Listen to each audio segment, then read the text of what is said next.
Hey everybody, JP from ChargePoint here, and I'm joined by Kor, our Senior Director of Global Standards. Kor has one of the most interesting roles at ChargePoint, but also on behalf of the industry.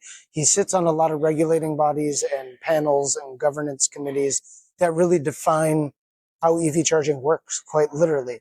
And today we thought we'd do a fun, quick little video about V2X. Now, what is V2X or V2G? It means vehicle to X being anything, or V to G being the grid. There's also V to H, which is home. We could go on and on and on, but it basically gets back to the bi-directional transfer of energy from your car or commercial vehicle back into the electrical system, wherever it may be. So Kor has been working with this tech, which has been fantasized for 10 years, but is finally about to become reality. So Kor, why don't you tell us a bit about how we're finally crossing that last step of the bridge and making it off? There are many aspects on the topic of V2X, or as I prefer to call it, bi-directional charging.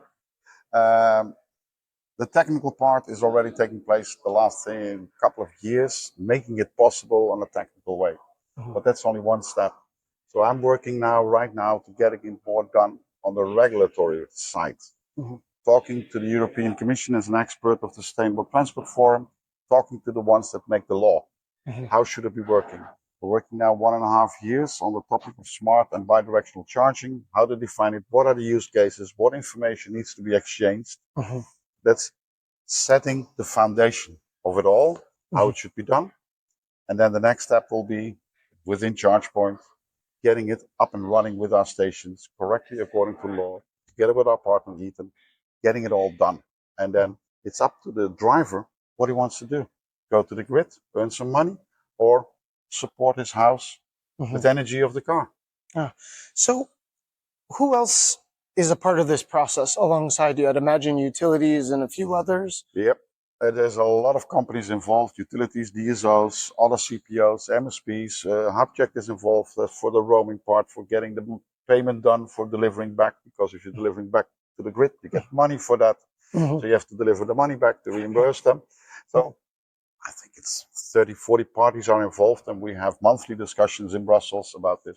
And with that many people, do you feel like everybody is trending quite uniformly towards the same goal, or there are numbers of different opinions? There are different opinions, but the task force I'm leading, we tend to write it all down, and that's the basis for the other discussions with, I'm doing it for the Department of Transport, DG Move, but also talking to the energy, to the growth, to the connect, to all the other departments within the European Commission to make it happen.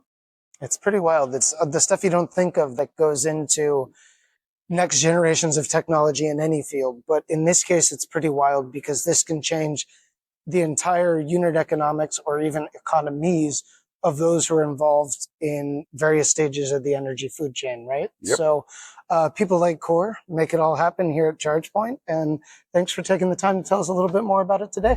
Thank you.